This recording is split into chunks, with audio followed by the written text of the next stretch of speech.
Astaghfirullah. Salawat dan salam kita hadiahkan kepada Rasul kita Nabi besar Muhammad sallallahu alaihi wa ala alihi wasallam. Kajian di malam hari ini, sebelum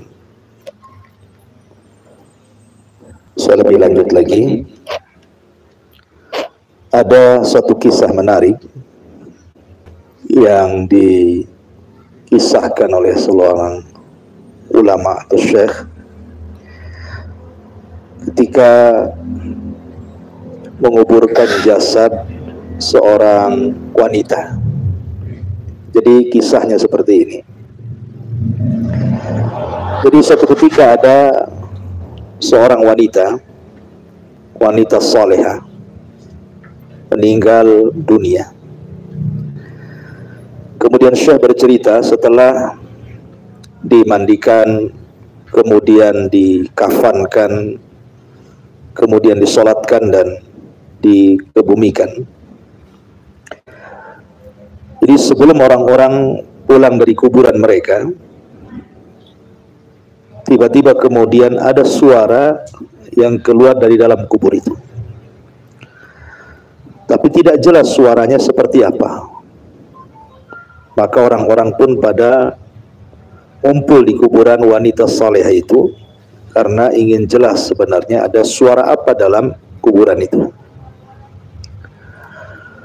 Akhirnya kemudian syekh yang ikut menguburkan ini dipanggil untuk kembali ke kuburan. Ada apa sebenarnya yang terjadi di dalam kuburan itu? Maka syekh itu kembali, kemudian tangannya diletakkan di kuburan.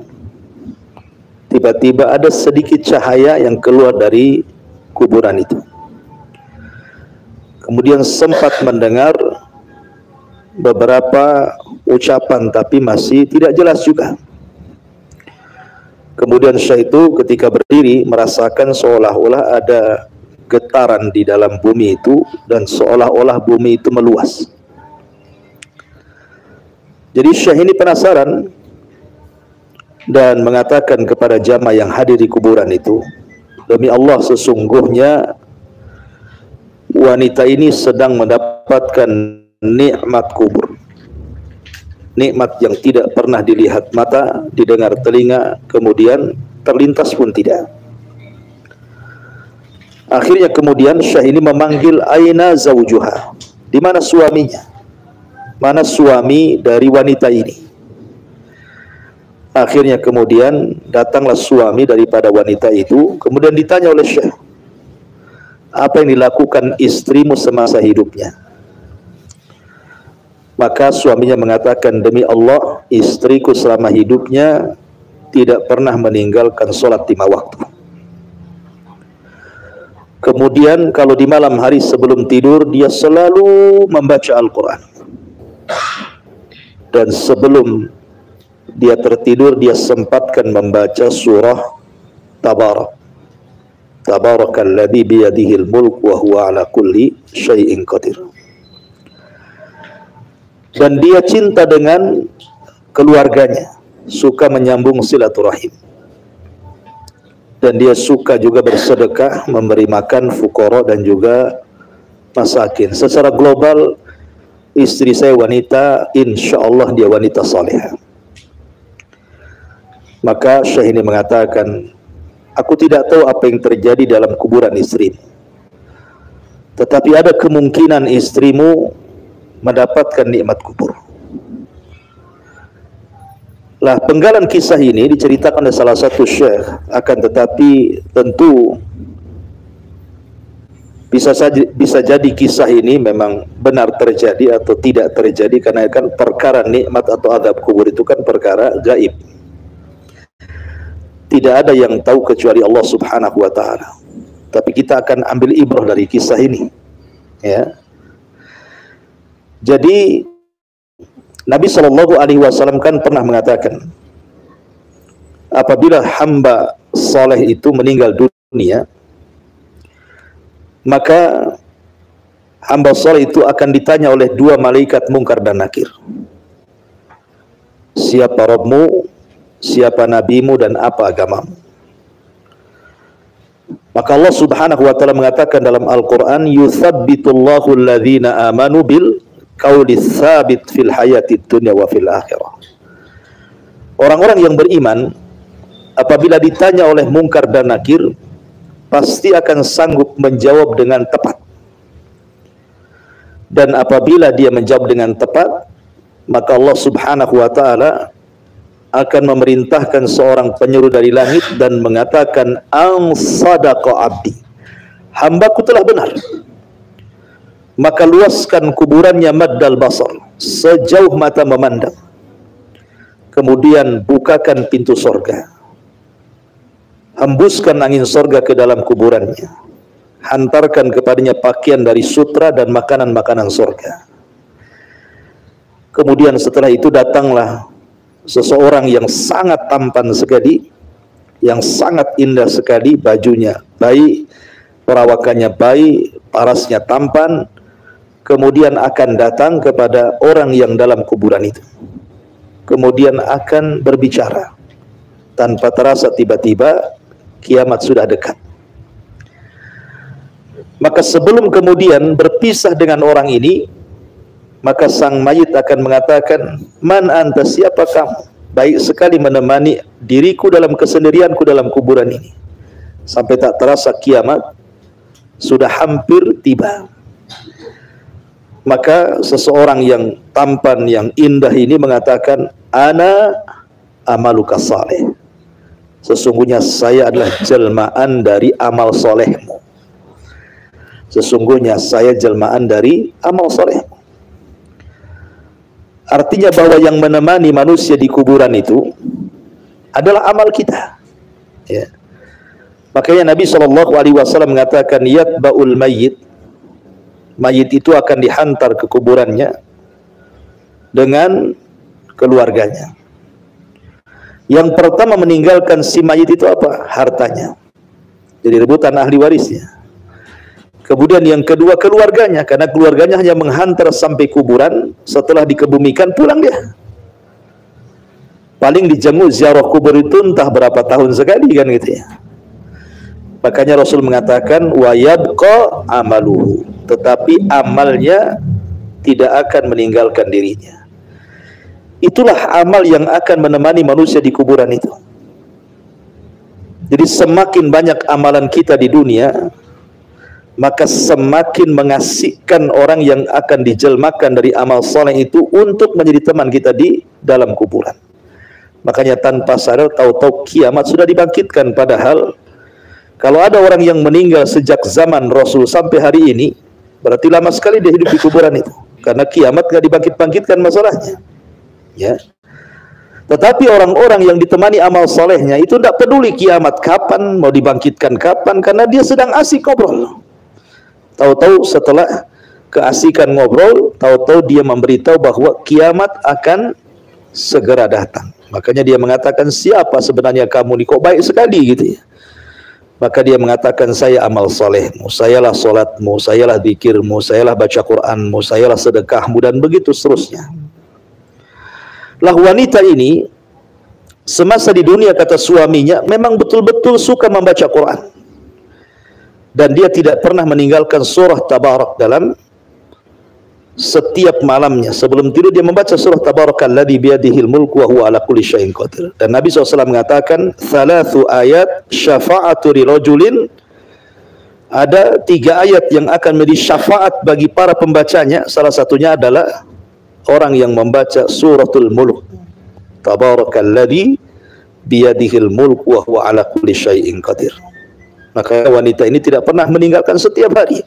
Dia baca surat yang lain, ujung-ujungnya sebelum tidur dia sempatkan membaca suratul mulk. Ya. Dan Nabi SAW mengatakan kepada para pembaca Quran, kata Nabi SAW, iqra'ul Quran fa innahu syafi'an li ashabi. Bacalah Al-Quran, karena Quran itu akan menjadi penyelamat bagi orang-orang yang membacanya. Makanya wajar wanita ini kalau dikatakan oleh Syekh, boleh jadi dia sedang mendapatkan nikmat kubur. karena Al-Quran telah memberikan syafaat kepadanya.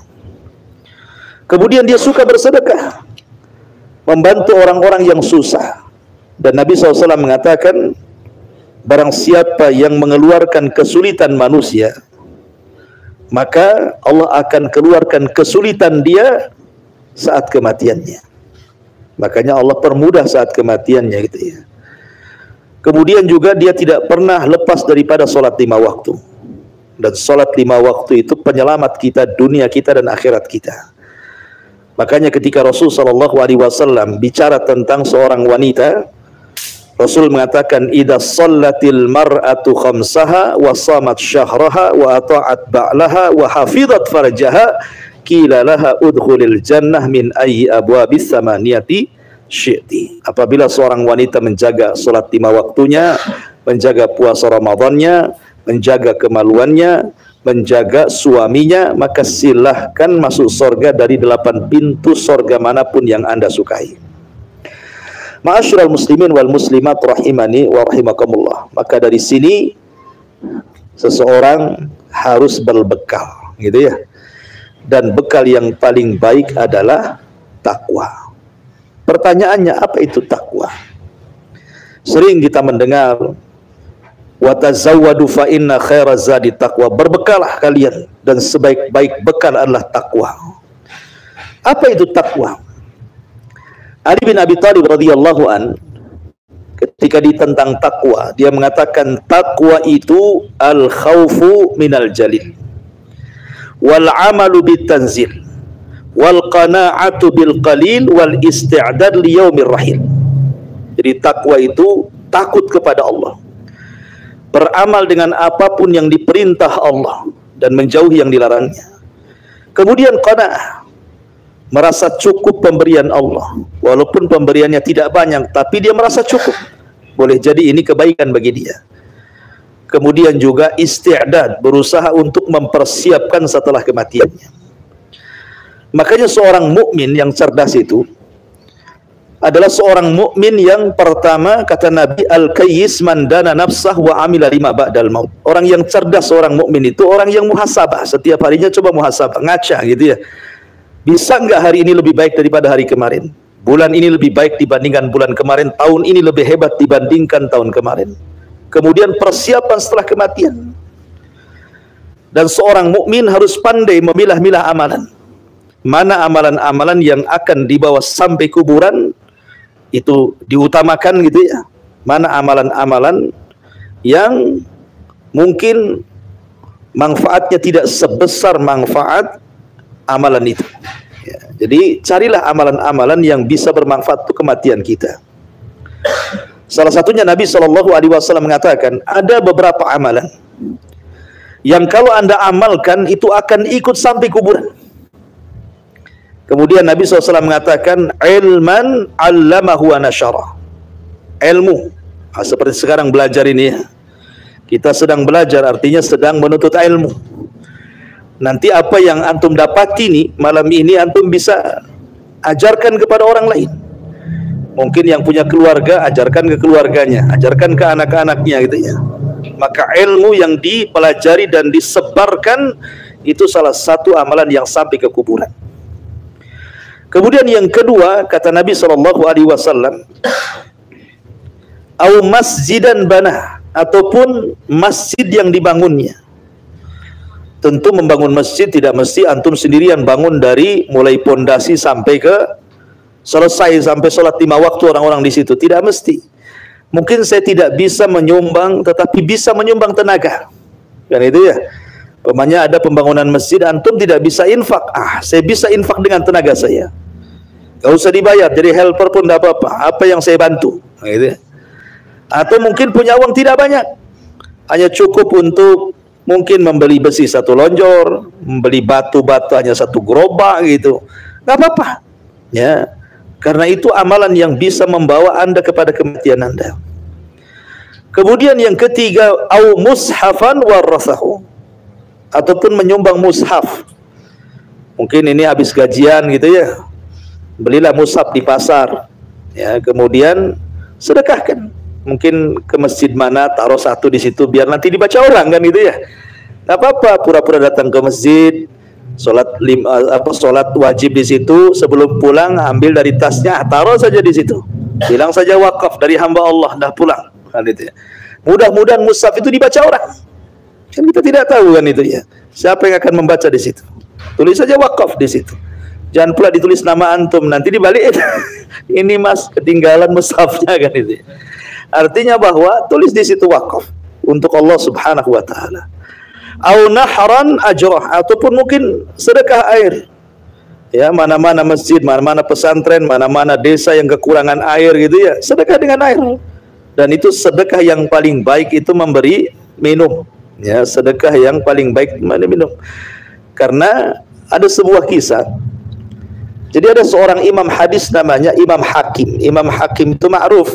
Ya, kalau antum membaca hadis mesti ada di belakangnya rawahul Bukhari, rawahu Muslim, rawahu Hakim, rawahu Tirmidzi. Hadis ini diriwayatkan Imam Bukhari, Imam Muslim, Imam Hakim, Imam Tirmidzi gitu. Ada namanya Imam Hakim pengeluar hadis.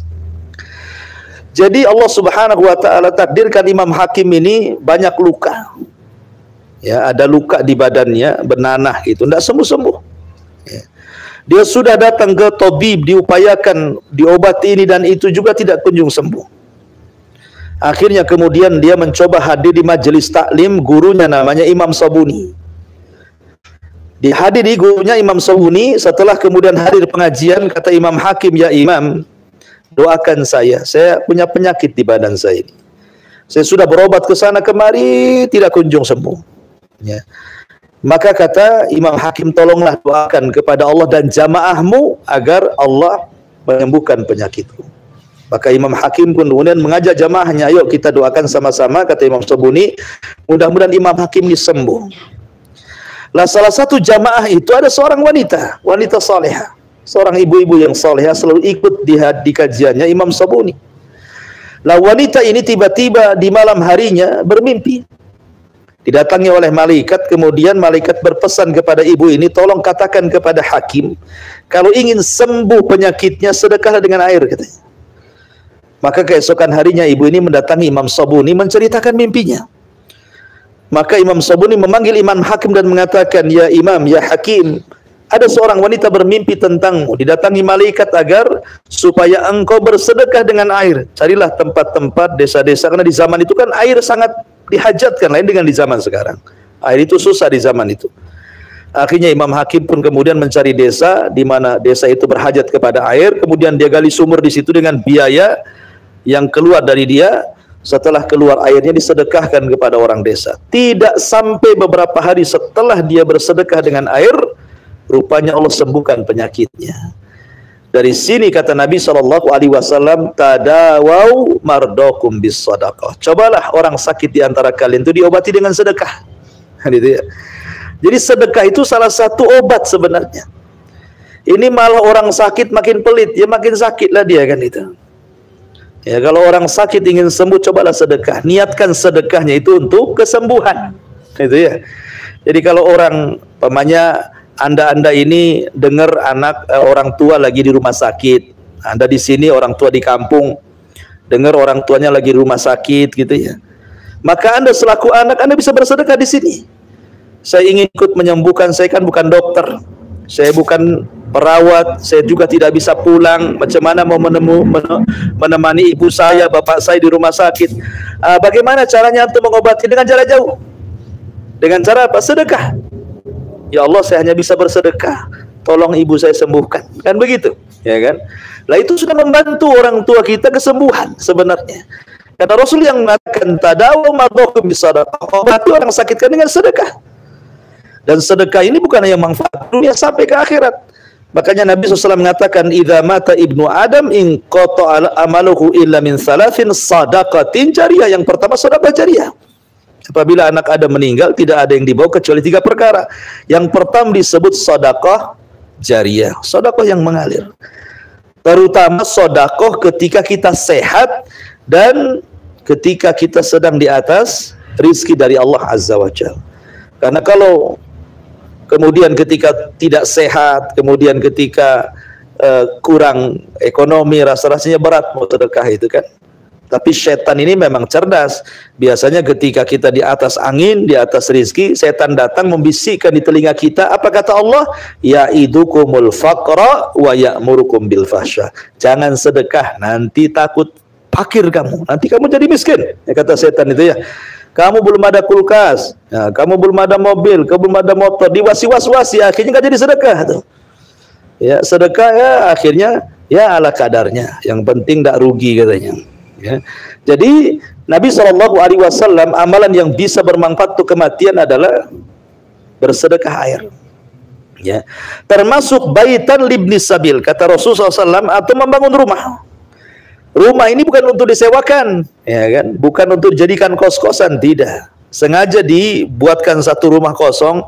Nanti kalau ada kerabat datang bisa singgah di situ, ada kawan datang singgah di situ. Hanya rumah singgah saja. Daripada dia ke hotel, kasihan sudah di sini saja, ya kan? Maka ini juga amalan-amalan yang akan mengalir setelah kematiannya. Ya, termasuk juga waladan salihan yad'ulahu, anak yang kita tinggalkan dan dia anak yang saleh. Ini tanggung jawab kita. Orang tua mendidik anak supaya menjadi syafaat bagi orang tuanya. Dan secara umum amal saleh itu bermanfaat setelah kematiannya. Tetapi begini, ma'asyiral muslimin yang dimuliakan Allah Azza wa Jalla. Kisah tadi memberikan inspirasi kepada kita, ya, bahwa kita harus beriman dengan yang gaib, bahwa ada sesuatu yang akan terjadi setelah Anda dikubur. Dan kematian di zaman sekarang ini tidak bisa diprediksi, kan? Kematian di zaman sekarang, mana ada orang memprediksi kematian di zaman sekarang? Tidak ada yang bisa memprediksi.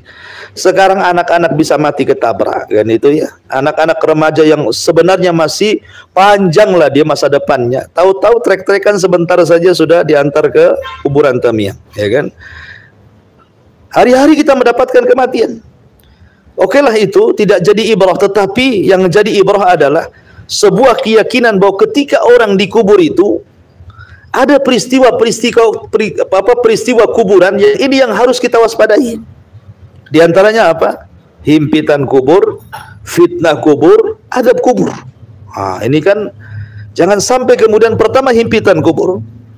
Himpitan kubur ini kalau mengenai orang-orang yang tidak beriman, kurang amal solehnya, fasik, fajir, banyak berbuat jahat, itu akan meretakkan semua kulit-kulitnya, tulang-tulangnya, persendiannya, diretakkan betul-betul. Dia menjerit-jerit. Siapa yang tahu jeritan Anda kecuali hewan saja? Manusia tidak bisa mengetahui jeritan orang-orang yang ada di kubur itu. Ya.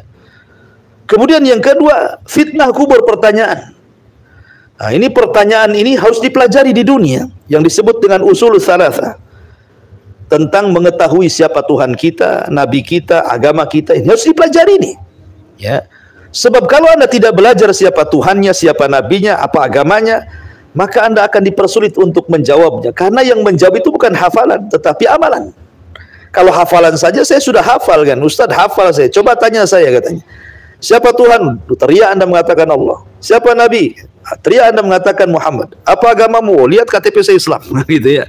Iya, bisa teriak di dunia. Jangankan di dalam kuburan. Lihat orang sakaratul maut itu. Ditalkin satu lafaz yang pendek, la ilaha illallah, jarang yang berhasil, kan?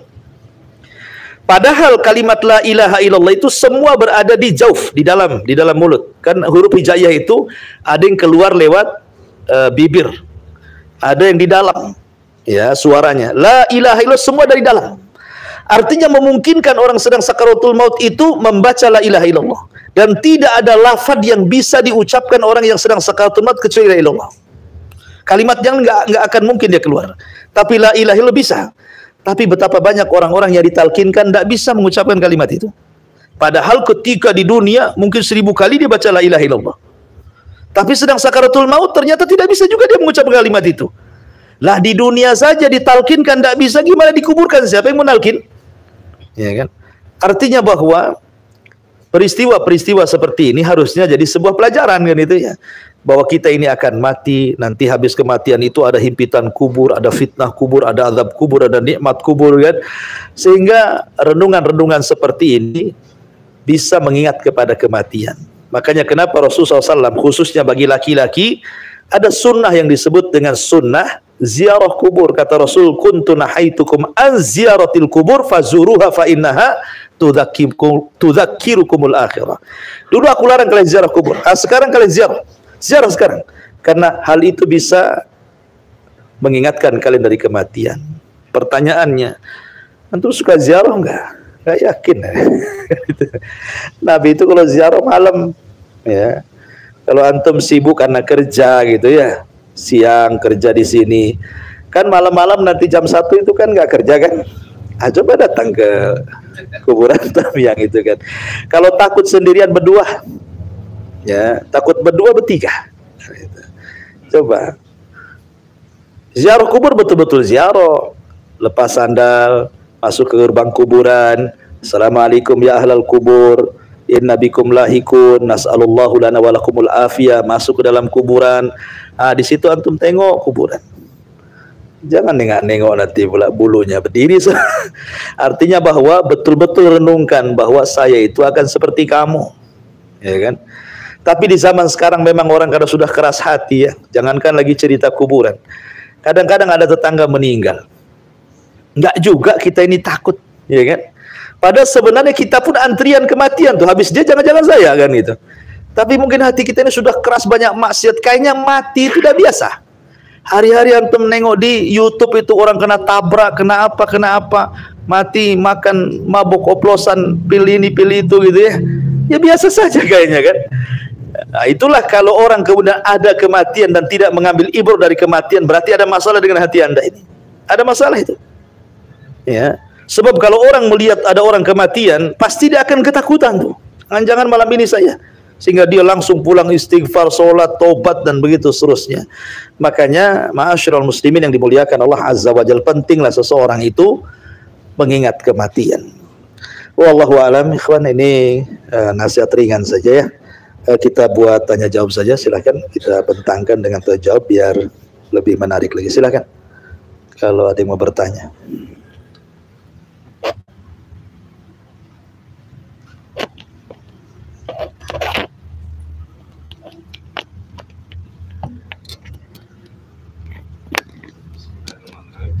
Ya.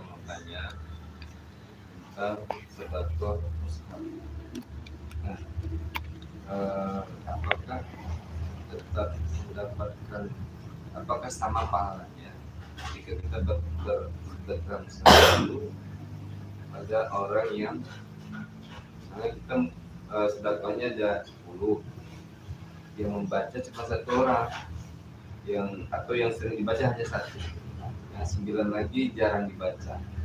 Itu apakah pahalanya sama atau enggak? Iya. Ya, alhamdulillah. Soal mushaf itu dibaca atau tidak kan kita tidak tahu. Kalau kita sudah meletakkan di masjid, masa tiap hari dilirik-lirik, diintai-intai, dikasih CCTV gitu kan? Tidak mungkin juga kan itu. Ngapain juga kerjaan.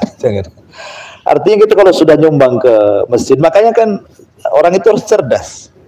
Mana-mana masjid yang rame, kan itu ya. Mana-mana masjid yang nampak kalau ke masjid situ banyak orang baca Quran. Ya, makanya cari Quran yang bagus, yang orang menarik. Ini enak di Quran gede nih, orang-orang tua suka kan gitu. Jadi kita juga harus cerdas mencari tempat-tempat sedekah itu. Cari masjid-masjid yang ramai, yang bagus. Ya syukur-syukur di pesantren gitu yang jelas dibaca gitu kan. Datang langsung ke pesantren, langsung ngomong, kasihkan ke anaknya kan itu. Itu lebih jelas lagi. Ya. Soal dibaca atau tidak dibaca itu urusan lain gitu. Tapi kan urusan kita sudah mewakafkan mushaf ke masjid, datangi takmirnya kalau banyak, ini wakaf dari saya, tidak perlu diliput. Ya, ini orang ngeliput kan gitu. Tolong dipoto, nah, gitu. Waktu salaman ya, gitu. Itu nanti takut jadi riya. Sudah diwakafkan pergi, nggak tahu siapa namanya, nggak tahu lah, hamba Allah gitu saja. Atau tauriyah adalah yang menginfakkan lewat anak, padahal anak sendiri gitu ya maksudnya. Usahakan bagaimanapun sedekah itu kan asal hukumnya tidak diketahui. Sedekah diketahui orang itu hanya untuk memberikan contoh saja.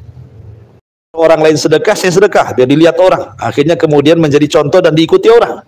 Sebagaimana Nabi SAW ketika mau menyerang Romawi di perang Tabuk. Pasukan banyak, tapi senjata nggak ada, kuda tak ada. Sementara pasukan Romawi ini kuat-kuat gitu ya. Cuma mau melawan Romawi, pasukan banyak, senjata tak ada, kuda pun tak ada. Akhirnya Nabi SAW menyebutnya Jaisul Usrah. Itu tentara miskin. Mau perang tidak punya senjata katanya kan. Akhirnya Rasul berceramah ya tentang sedekah jihad itu. Satu orang pulang ke rumahnya membawa uang 1 kresek, langsung di hadapan para sahabat yang lain langsung diberikan kepada Nabi biar ditonton. Akhirnya rupanya dengan sebab orang ini yang lain ikut pulang, mengambil harta-hartanya kemudian ikut nyumbang di situ. Kata Nabi SAW, "Man sanna sunnatan hasanatan falahu ajruha wa ajru man amila ba'dahu la yanqusu min ujurihim syai'a." Siapa yang memberikan contoh terbaik diikuti orang, maka dia akan mendapatkan pahala dan pahala orang yang mengikutinya tanpa mengurangi pahala dia sedikit pun. Jadi boleh, tetapi asal sedekah itu sir. Ya, artinya tidak boleh terang-terangan. Kan di zaman sekarang kan apalagi YouTuber itu itu ya. Sedekah itu cari follower saja ya.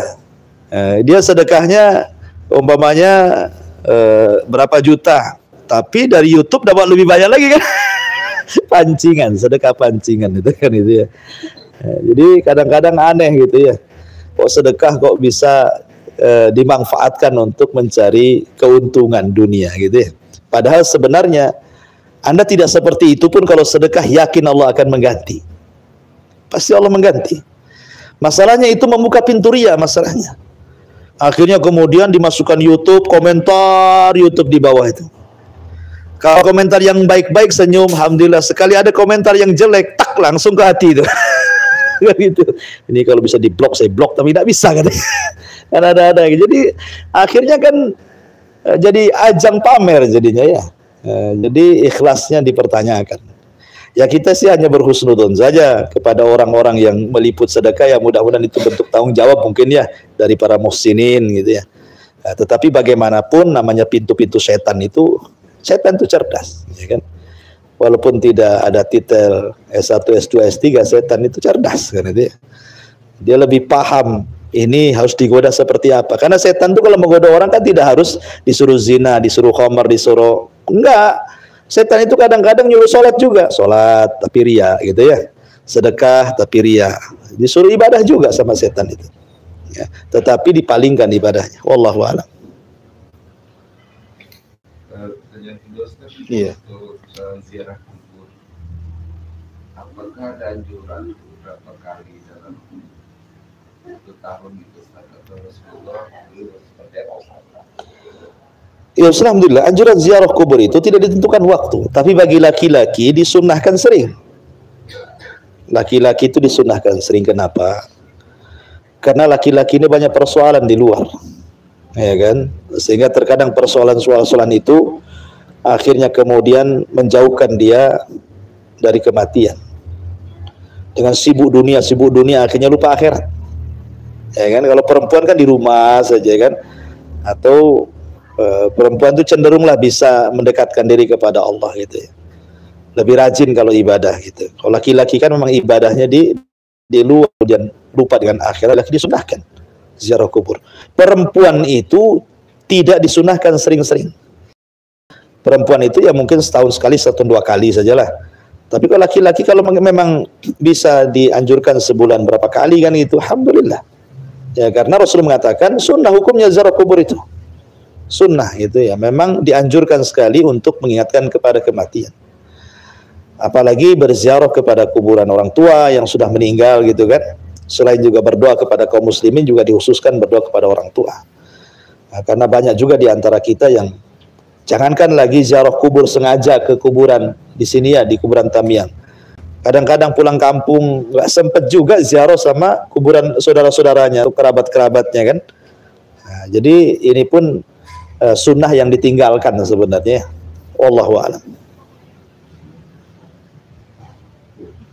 Ya.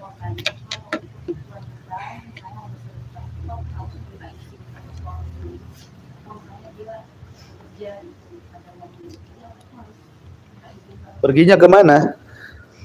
Pergi bersedekah. Lihat kan, lihat itu uang sendiri atau uang suami. Kan kadang-kadang istri ini kan cerdas, kadang-kadang minta uang belanja, umpamanya dikasih suaminya 1 bulan 5 juta, tahu-tahu habisnya cuma 3 juta, yang 2 juta pula ditilapkan gitu ya. Kan ada itu istri-istri yang hemat, yang cerdas gitu kan. Berarti kan itu sudah uang tabungan istri kan. Ya, selama ini suami tidak komplain kan. Nah, cuman jangan pula kasih 5 juta tapi kangkung tahu, berarti kan ada masalah dengan keuangan itu kan. Kok 5 juta kok ini aja penuhnya katanya. Ya, artinya bahwa kalau memang cerdas, kemudian memang izin sebelumnya, Bang, mungkin nanti kalau ada uang belanja sisa saya minta ya, kan itu Mbak ya. Akhirnya kata Bangnya nggak apa-apa lah, pandai-pandai kau aja. Nah, ditabung, artinya kan jadi milik dia. Kalau jadi milik dia kan nggak usah harus izin dulu. Ya, kalau izin nanti diminta lagi sama suami. Apalagi istrinya itu memang pekerja, artinya punya pekerjaan di luar daripada pekerjaan suaminya. Kan ada wanita-wanita yang di zaman sekarang ini kan enak bisnis online dari rumahnya, ya jual baju, jual apa, akhirnya dapat uang, berarti kan solid milik dia. Kalau uang itu hasil murni istri, suami tidak bisa ngambil-ngambil. Itu memang solid milik dia, terserah dia mau kemana, karena asal jangan kepada hal-hal yang diharamkan saja. Ya, tapi kalau memang sedekahnya dari suami, ya minta izin lah kalau itu uang suami. Karena memang uang suaminya, tapi kalau itu uang istri, ya nggak usah perlu izin lah. Apalagi izin-izinan. Ya, wallahu a'lam. Kan yang tidak terputus itu salah satunya doa anak sama orang tuanya. Misalnya orang tua meninggal. Gimana? Kalau untuk misalnya orang tua kita sudah meninggal, kan berarti yang tidak terputus doa anak untuk orang tuanya, meninggalkan azab kubur orang tuanya misalnya. Tapi kalau misalnya untuk kayak selain orang tua, misalnya tapi masih kerabat kita kayak atau tante atau kakek. Sama saja, ya. Paman itu kan bagian daripada orang tua, kakek juga orang tua kita. Sama, orang tua itu kan bukan bapak saja. Kakek ibu itu orang tua kita. Paman-paman itu orang tua kita. Bibi-bibi itu ibu-ibu kita semuanya. Nah, pokoknya yang jalur ke atas itu semua orang tua. Ya, jadi kita doakan juga paman kita yang sudah meninggal, bibi kita sudah meninggal, kakek sudah meninggal. Doakan juga, tidak terkhusus kepada bapak saja. Makanya kalau orang tua meninggal, siapa yang jadi wali? Paman. Berarti paman itu bimanzilatil ab, sekedudukan dengan bapak, karena bisa jadi wali kan. Nah, kemudian paman gak ada, siapa yang jadi wali? Saudara sekandung. Saudara sekandung dari bapak gitu ya. Ya, jadi kerabat-kerabat itu juga masih, karena begini, Allah Subhanahu wa taala berfirman di dalam Al-Qur'an itu, walladzina amanu wattaba'athum dzurriyyatuhum biimanin alhaqna bihim dzurriyyatuhum, dan orang-orang yang beriman kemudian menularkan keimanannya kepada keluarganya. Siapa keluarga kita itu? Ya kalau disebut keluarga ya ayah, ibu gitu ya. Kemudian anak, kalau ke samping ya saudara-saudara, kalau ke atas ya paman bibi gitu kan, itu kan masuk dalam keluarga. Ya, tetapi mungkin dari segi kerabat gitu ya. Artinya mereka keluarga juga, ditularkan keimanan kepada mereka, maka Allah akan kumpulkan mereka pada hari kiamat. Ya. Jangankan kepada keluarga, pada orang lain saja. Allah mengajarkan, Rabbana ighfir lana wa li ikhwanina alladziina sabaquna bil iman. Ya Allah ampuni, ya Rabbana ighfir lana, ampuni dosa-dosa kami dan dosa saudara-saudara kami yang mendahului kami dari keimanan. Enggak ada sangkut paut dengan keluarga ini. Ya, saudara-saudara kita yang seiman yang sudah meninggal, kita doakan juga. Kan itu ya. Artinya bahwa doa ini akan bermanfaat bagi mereka. Makanya pentingnya ketika kita di dunia ini mencari teman-teman yang baik itu, supaya kalau kita mati didoakan sama teman-teman itu. Nah, kalau kita jadi orang baik ini kan, banyak temannya di mana-mana, Anda dikenal kebaikannya, kemudian Anda meninggal, itu akan dikenang tuh kebaikannya, banyak doain. Nah, makanya penting kita seseorang itu berbuat baik sama orang, supaya bukan hanya khusus doanya dari anak saja, dari kawan-kawan pun dikirim doa. Kan makin banyak yang ngirim doa, ya makin tenanglah kita di kuburan. Nah, gitu ya. Jadi bukan terus pada keluarga saja. Wallahu a'lam. Ya. Kalau sedekah ini Ustaz, boleh nggak kita doa pada orang yang kita sedekah? Boleh. Misalnya kita kasih doain aku ya. Boleh. Boleh. Doain saya mulai saya cepat dapat jodoh ya. Enggak apa-apa. Ya, apa masalahnya? Doain. Ya, dan doanya orang yang, makanya kalau sedekah itu cari orang miskin sekali gitu. Tapi yang soleh. Jangan pula orang miskin tidak jelas. Nah, itu ya. Oh, senyum-senyum saja. Kapan lagi bang mau nanti gitu. Jadi cari orang-orang miskin yang nampak penampilannya ya sopan Islam gitu kan. Nampak dia mau sholat. Karena biasanya orang-orang yang tahu agama pasti mendoakan. Pasti mendoakan. Dan doanya ikhlas. Tapi orang nggak tahu agama ya doanya gitu-gitu saja. Makasih. Makasih aja paling tinggi kan. Tapi kalau orang-orang yang soleh, orang miskin yang suka salat, suka ini, itu doanya beda. Makanya milah-milih juga lah antum itu ngasih uang itu. Kayak orang di jalan-jalan itu tengok. Ya kadang-kadang orang yang masih kuat, masih kekar, masih muda, kemudian bawa bulu ayam, ngelap-ngelap kaca. Apa pula kan itu sama dengan ngelapnya pun tidak sungguh-sungguh, ngelap pas dekat supirnya saja. Nengok orang yang cuma ngilangin debu, ada nggak orangnya di situ kan itu ya. Kadang-kadang juga sekarang ini ngemis ini sudah dikemas dengan badut lah, dengan apa intinya ngemis sebenarnya itu. Apa manfaatnya coba ditengok di situ. Ya, kadang-kadang kita risih juga kan. Kan dalam Islam itu kan orang yang boleh minta-minta itu hanya 3 orang. Satu, memang dia orang miskin disaksikan orang-orang bahwa dia itu miskin. Ya, umpamanya sekarang ada dari surat RT, memang RT mengatakan orang itu miskin, di sini paling miskin lah di sini kan. Atau memang dia nolong orang sehingga dia bangkrut. Dia membayar utang orang, akhirnya dia pula yang bangkrut. Ya, maka dia boleh minta-minta hanya sekedar untuk menopang hidupnya saja. Atau orang kaya safar hilang dompet. Bingung dia. Mau makan nggak ada dompetnya, walaupun kaya di kampungnya, kalau di situ jadi dari kerek dia kan hilang dompetnya gitu. Paksalah dia ngemis-ngemis di situ. Yang penting bisa makan sampai pulang kampung. Ya, artinya hanya 3 orang ini yang boleh ngemis, nggak boleh selain ini nggak boleh. Makanya saya anjurkan sebaiknya kalau di jalan-jalan nggak usah dikasih lah. Apalagi waktunya sholat. Ini waktu jam 12 kok masih aja nongkrong di sini gitu kan? Apa nggak sholat orang-orang ini kadang-kadang kan? Aneh gitu. Jadi biar mereka kapok, kalau nggak ada yang ngasih kan dia juga tobat juga ya, sudah tobat gitu. Bahkan saya dengar ada peraturan pemerintah sekarang ini kan, gitu jangan ngasih orang-orang kayak gitu itu ya. Ya betul juga lah kan itu merusak pemandangan Islam jadinya. Wallahu a'lam. Taib, saya kira cukup, mudah-mudahan ada manfaatnya. Subhanakallah bihamdika, asyhadu an la ilaha illa anta astaghfiruka wa atubu ilaik. Allah ta'ala. Assalamualaikum warahmatullahi wabarakatuh.